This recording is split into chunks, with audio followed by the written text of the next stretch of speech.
Moi, c'est Jérémy. Et à 35 ans, je me retrouve dans une situation que je n'avais pas vraiment anticipée. Je travaille dans la logistique, un domaine que j'apprécie énormément pour ses défis quotidiens et son rythme effréné. Mais en dehors du travail, je suis un passionné de jeux en ligne. J'y passe beaucoup de temps, parfois même jusqu'au petit matin, ce qui ne laisse pas beaucoup de place pour une vie sentimentale. Depuis quelques années, j'enchaîne les relations d'un soir.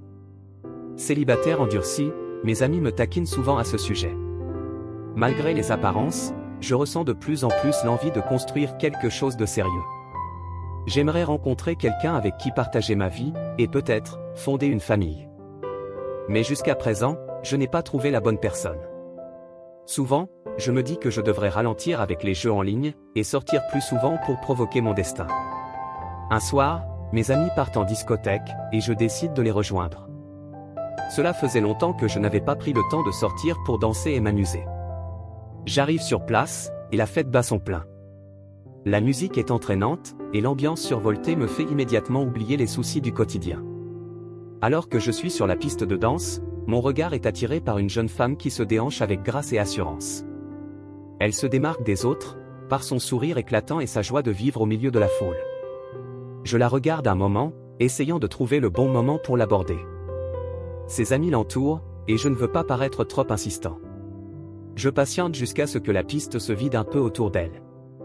Prenant mon courage à deux mains, je m'avance discrètement et lui propose de danser.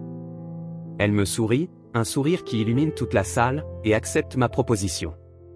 Au début, nous échangeons quelques pas timides, mais rapidement, la conversation s'engage. Elle s'appelle Coralie, et travaille dans la vente pour une grande enseigne de bricolage. Passionnée des réseaux sociaux, elle passe beaucoup de temps à explorer les dernières tendances, et à partager ses photos et vidéos pour faire le buzz. Notre discussion est fluide, et je découvre en elle, quelqu'un de pétillant et de curieux. Je parviens à la faire rire, ce qui me met en confiance. Nous continuons à discuter et à danser au fil des musiques qui s'enchaînent, et je finis par lui proposer d'aller boire un verre au bar. Elle accepte, et nous nous installons dans un coin tranquille.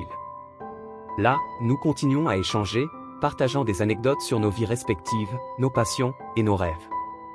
La conversation est facile, naturelle, et je ressens une connexion que je n'avais pas ressentie depuis longtemps. Avant de nous séparer, nous échangeons nos numéros de téléphone. Le lendemain, je n'attends pas longtemps avant de lui envoyer un message. Elle me répond presque immédiatement, et ainsi commence une correspondance régulière. Nous nous envoyons des messages les jours suivants, partageant des moments de nos vies, des blagues, et parfois même nos frustrations. En manque l'un de l'autre, nous décidons de nous revoir.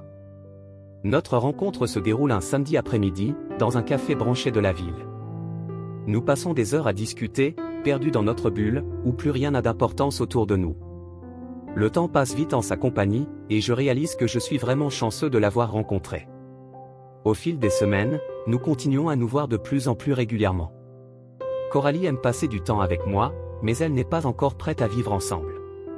Elle tient à garder son indépendance, ce que je comprends, et respecte entièrement. Nos semaines sont bien organisées.